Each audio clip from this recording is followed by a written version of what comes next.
Good morning everyone. February 4 ang totoong araw ngayon. So, happy 4th month sa Rirapla yung pag-vlogs. Binati ko na to hapon. So, ngayon talaga ang totoong araw guys. Pray ko lang na nagiging successful tayo dito sa YouTube. And thank you so much everyone sa supportan niyo po.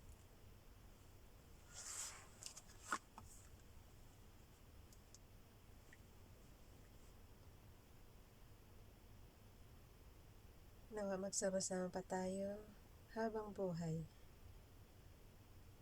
Hanggang sa walang hanggan, wala na ako dito. Nandyan pa yung video ko sa YouTube. 1,000 years.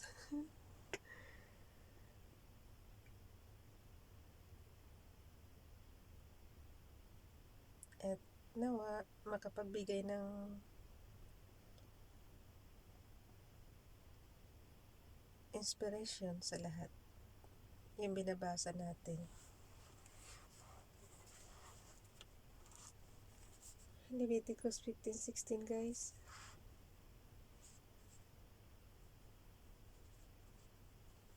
Babasahin natin ngayon. Batiin ko dito.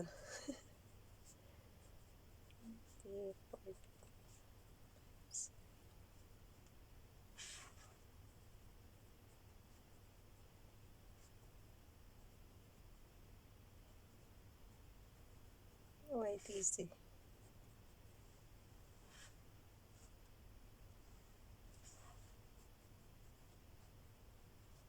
Parang kailan lang guys, no? Nag-start tayo na October 4. Ano ba start natin ng October 4? Wait lang, tingnan natin kung ano inumpisa natin basahin. October 4. So, noong October 4, ang binasa natin is Isaiah 20:21-22 and Ephesians chapter 6. So, yun. Yun yung schedule na unang binasa natin, October 4. So, ngayon, dahil advanced na tayo, super advanced tayo ng 10 days, kaya hindi tayo February 4. Ang babasahin natin is February 14.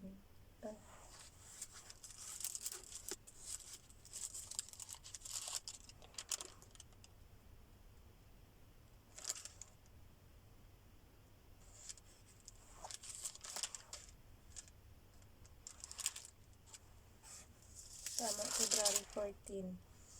Mali pa ako ng sulat dito. Kasi 10 day, 10 araw yung advance natin guys. So, yun. And Matthew 27 verse 1-26. Hinati niya ulit.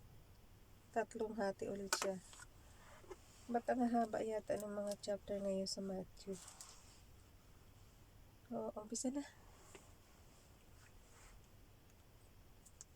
Basahin niyo rin sa mata guys. Basahin niyo rin guys.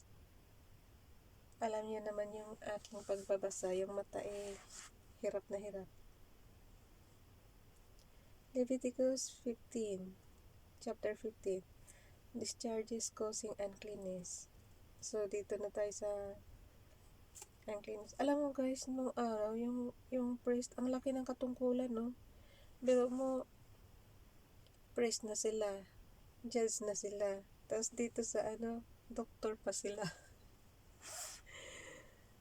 Kasi sa kanila dadalhin yung mga ganito yung mga skin diseases. Discharges causing uncleanness. The Lord said to Moses and Aaron, "Speak to the Israelites and say to them, when any man has a bodily discharge, the discharge is unclean."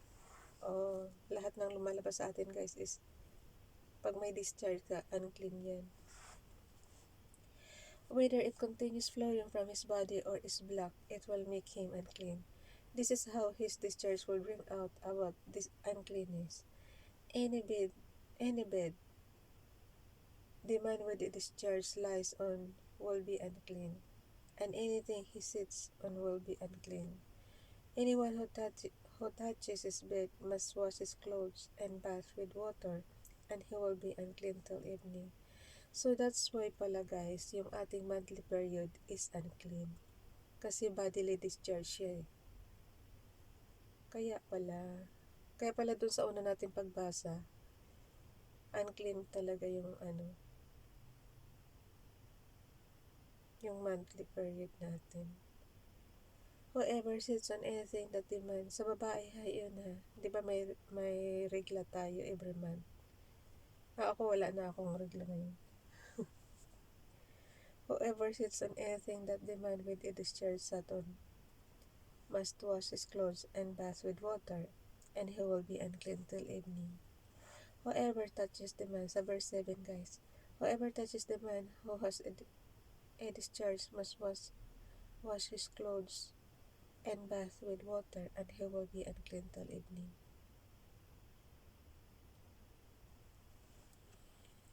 If the man with the discharge spits on someone, who is clean. Kadiri naman guys. Yung mandudura ka. If the man with discharge spits on someone who is clean, that person must wash his clothes and bath with water, and he will be unclean till evening. Ba't naman ikaw mandudura sa kapwa? Diba? It spits on someone daw guys eh. Everything the man sits on when riding will be unclean. And whoever touches any of the things that were under him will be unclean. Till evening, whoever picks up those things.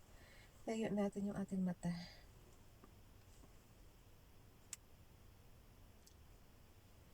Must wash his clothes and bath with water, and he will be unclean till evening. Anyone, the man with a discharge, touches without rinsing his hands with water, must wash his clothes and bath with water, and he will be unclean till evening. So, napakahalaga ng paghuhugas ng kamay, guys. Kahit naman ngayong pandemic ng COVID-19, always wash our hands. Yun, importante. A clay pot that the man touches must be broken, and any wooden article is to be rinsed with water. When a man is cleansed from his discharge, he is to count of 7 days for his ceremonial cleansing. He must wash his clothes. 7 days, guys. 7 days. Lagi nating nababasa yan eh. For his ceremonial cleansing, he must wash his clothes and bath himself with fresh water, and he will be clean. On the 8th day, he must take 2 doves or 2 young pigeons and come before the Lord to the entrance to the tent of meeting, and give them to the priest. The priest is to sacrifice them, the one for a sin offering and the other for a burnt offering. In this way, he will make atonement before the Lord for the man because of his discharge. When a man has an emission of semen, he must bathe his whole body with water, and he will be unclean till evening. Any clothing or leather that the semen on it must be washed with water, and it will be unclean till evening. When a man lies with a woman and there is a emission of semen, both must bath with water, and they will be unclean till evening.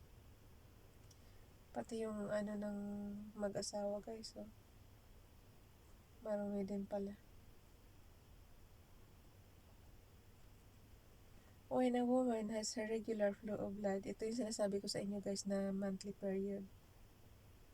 Sa verse 19 ng Leviticus 15 verse 19.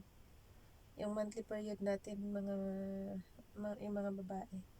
When a woman has her regular flow of blood, the impurity of her monthly period will last 7 days, and anyone who touches her will be unclean till evening.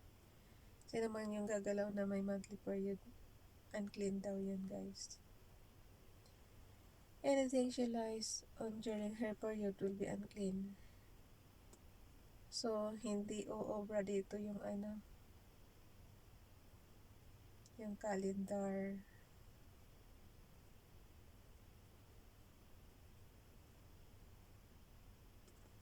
Alam niyo na sa isip ko. Katutuloy yung bato ko.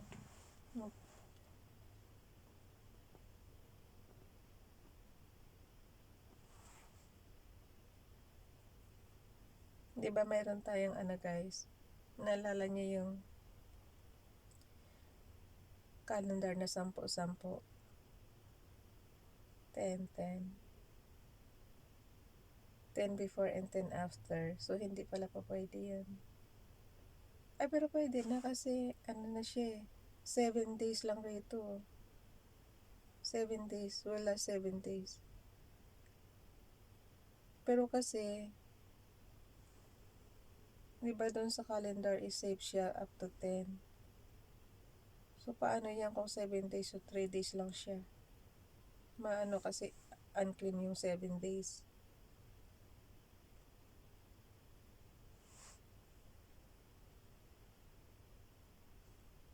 Siguro sabi ng mga nanood, ano sinasabi niyan? Anong sinasabi niyang calendar?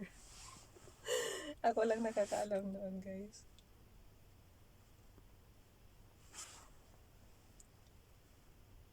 At anything she lies on during her period will be unclean.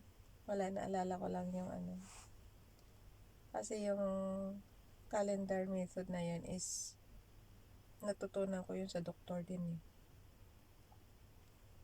Anything she lies on during her period will be unclean, and anything she sits on will be unclean. Whoever touches her bed must wash his clothes.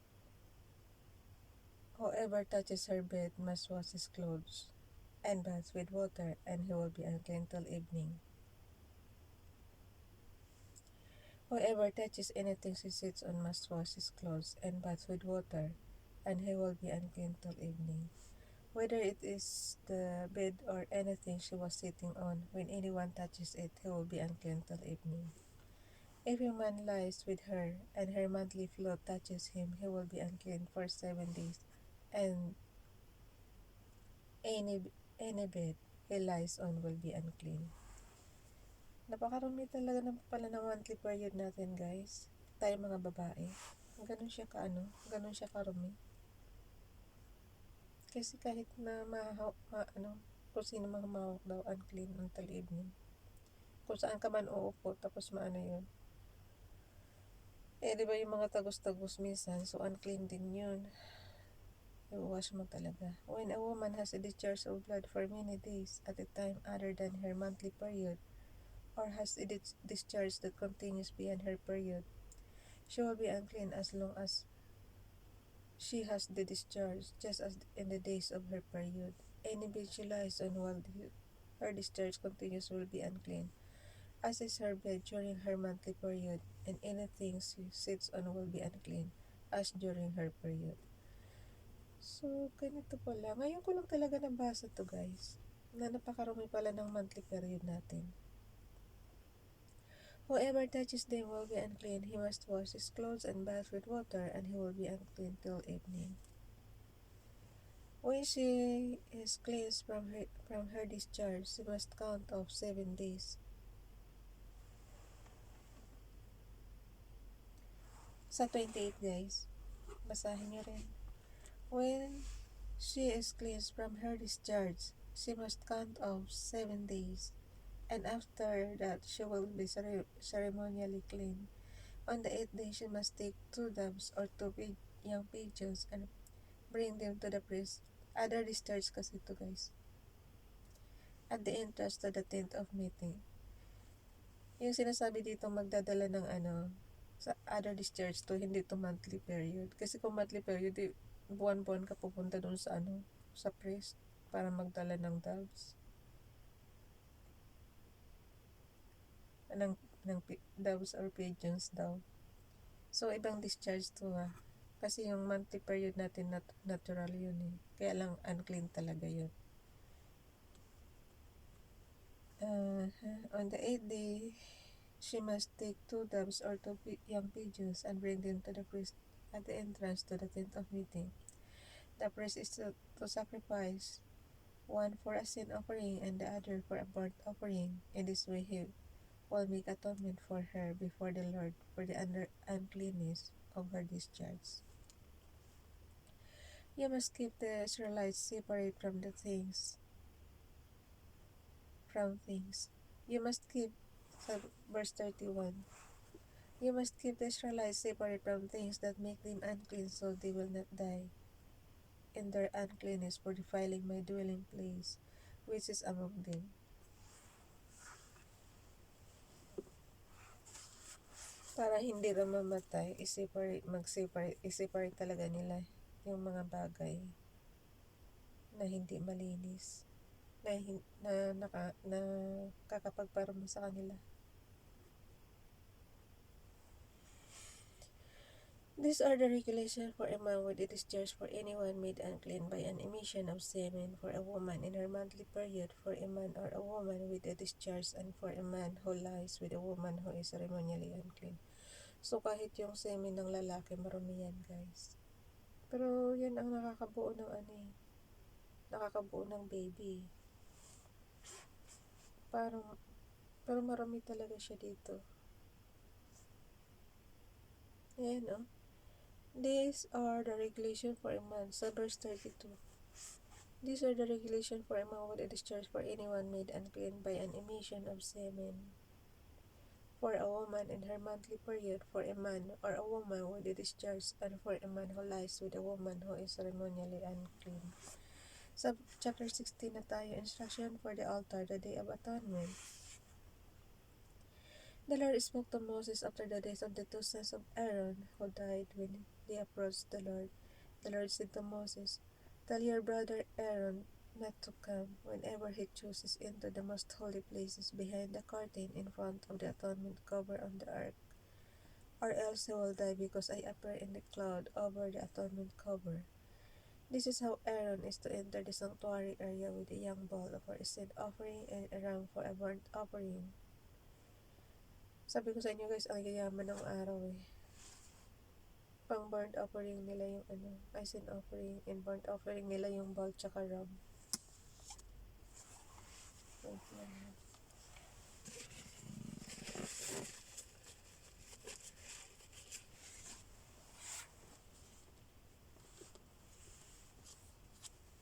He is to put on the sacred linen tunic with linen undergarments next to his body. He is to tie the linen sash around him and put on the linen turban. These are sacred garments, so he must bath himself with water before he puts them on. From the Israelite community, kay Aaron naman to guys eh. So, okay lang na mabilis natin basahin kasi hindi para sa atin. From the Israelite community, he is to take 2 male goats for a sin offering and a ram of burnt offering. Aaron is to offer the bull for his own offering, for his own sin offering, to make atonement for himself and his household. Then he is to take the 2 goats and present them before the Lord at the entrance of the tent meeting. He is to cast lots for the 2 goats, one lot for the Lord and the other for the scapegoat.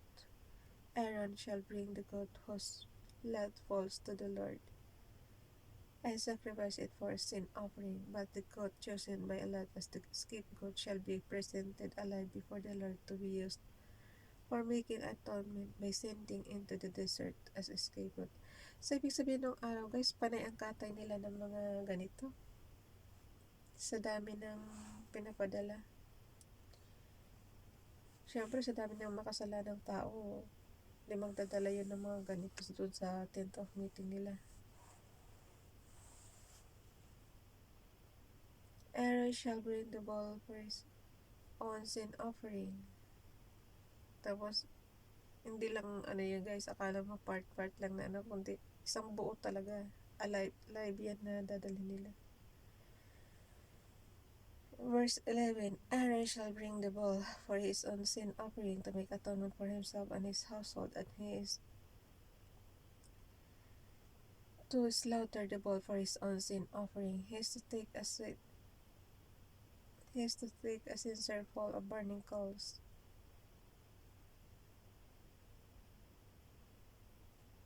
from the altar before the Lord and 2 handfuls finely ground fragrant incense, and take them behind the curtain. He is to put the incense on the fire before the Lord, and the smoke of the incense will conceal the atonement cover above the testimony, so that he will not die. He is to take some of the ball. He is to take some of the bull's blood, and with his ink, and with his finger sprinkle it on the front of the atonement cover. Then he shall sprinkle some of it with his finger 7 times before the atonement cover. Guys, di ang lansa-lansa ng ano nila.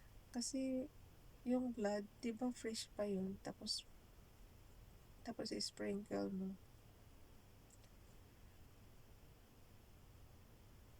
Ano kaya ang amoy ng tent of meeting nila nun? Sa dami ng kinakatay na na mga animals doon. He shall then slaughter the goat for the sin offering for the people and take its blood. Wala, na-imagine ko lang ini-imagine ko lang guys kung anong amoy, kung ano itsura. Kasi kung magkakatay kayo doon, di ba? Boy, sasakit lang ulo ko sa kakaisip. Huwag na lang isipin. Huwag na lang imaginein. He shall then slaughter the goat for the sin offering for the people, and take its blood behind the curtain, and do with it as he did with the bull's blood. He shall sprinkle it on the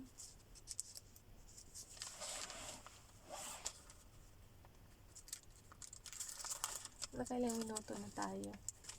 Wow, lagpas na naman tayo ng 30 minutes nito.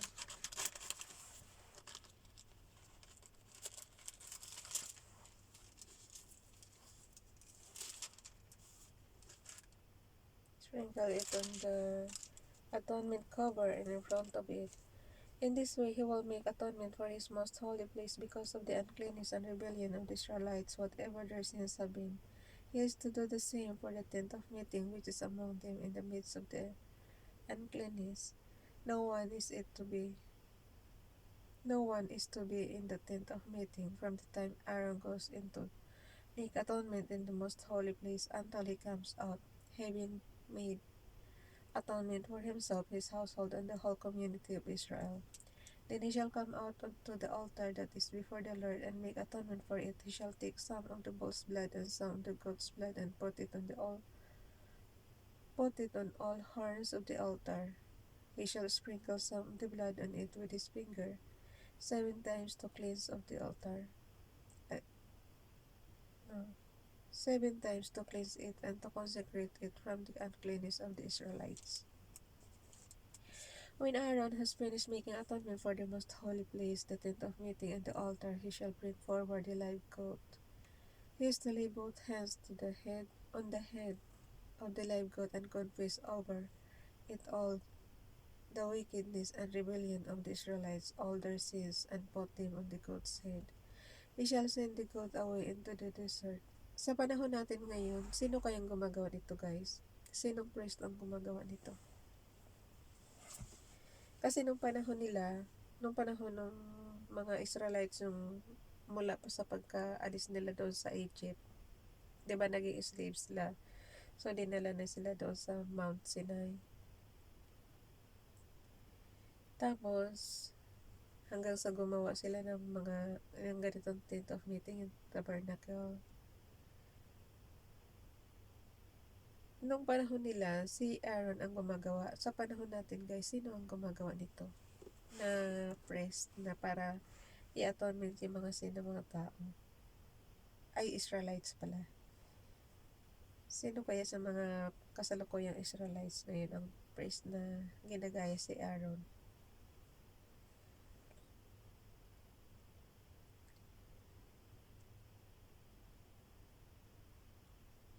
All their sins, okay. Confess over it all wickedness. Dito sa 21, guys. He is to lay both hands on the head of the live goat and confess over it all the wickedness and rebellion of the Israelites, all their sins, and put them on the goat's head. He shall send the goat away into the desert care of a man appointed for the task. The goat will carry on itself all their sins to solitary place, and the man shall release it in the desert. Then Aaron is to go into the tent of meeting and take off the linen garments he put on before he entered the most holy place, and he is to leave them there. He shall bathe himself with water in the holy place and put on his regular garments. Then he shall come out and sacrifice the burnt offering for himself and the burnt offering for the people, to make atonement for himself and for the people. He shall also burn the fat of the sin offering on the altar. The man who releases the goat as a scapegoat must wash his clothes and bathe himself with water. Afterward, he will come into the camp. The bull and the goat for the sin offerings, whose blood was brought into the most holy place to make atonement, must be taken outside the camp. Their heads, flesh, and offal are burned up. Ano to? Hindi ko nabasa sa ng sulat ng ballpen. Sa verse, verse 27 yun. Kaya na lang magbasa guys kasi natakpan ng ballpen ko eh. Flesh and offal are to be burned up. The man who burns them must wash his clothes and bathe himself with water. Afterward, he may come into the camp. This is to be lasting ordinance for you on the 10th day of the 7th month. You must deny yourselves and do not do any work. 10th day of the 7th month, so July 7.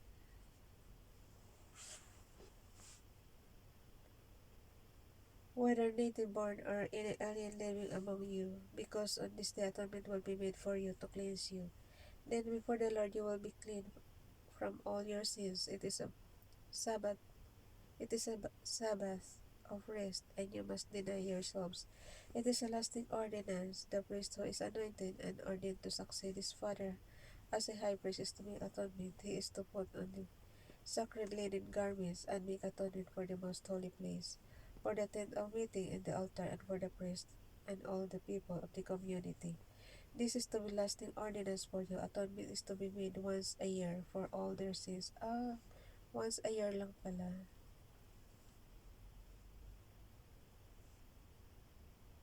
Atonement is to be made once a year for all the sins of Israelites. And it was done as the Lord commanded Moses. Yun.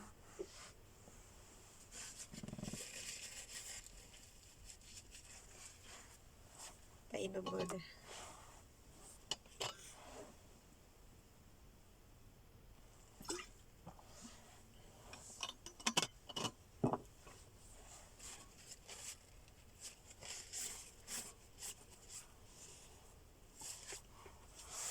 Lipat na tayo sa New Testament. Matthew 27 verse 1 to 4.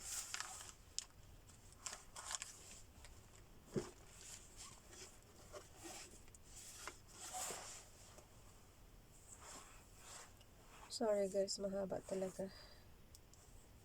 Kahit anong gawin kong paiksi, mahaba talaga eh. Tapos may mga reaction pa tayo.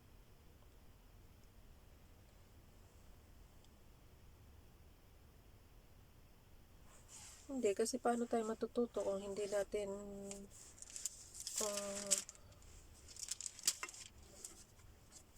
yung reaction kasi natin, matututo tayo doon eh. Katulad niyan, ngayon lang natin na laman na marumi yung semen ng lalaki, tsaka yung monthly period natin, marumi siya. Hindi lang yun, any discharge doon sa body natin, marumi. Kahit nga yung dura eh, marumi. Pero kahit naman tayo, nandidiri naman tayo sa dura, di ba?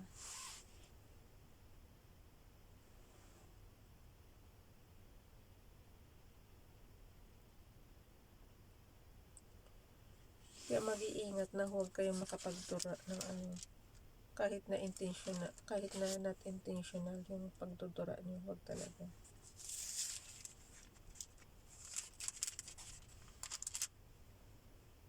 kasi napakarami. 27, 1 to 26 guys. So hanggang dito. Ay, sorry. Hanggang dito.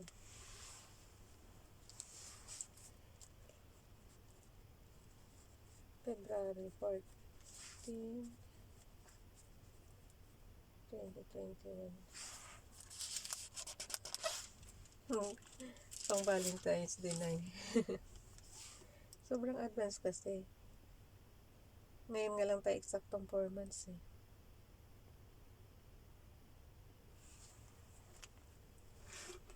The Council of Religious Leaders condemns Jesus. 30 minutes na guys.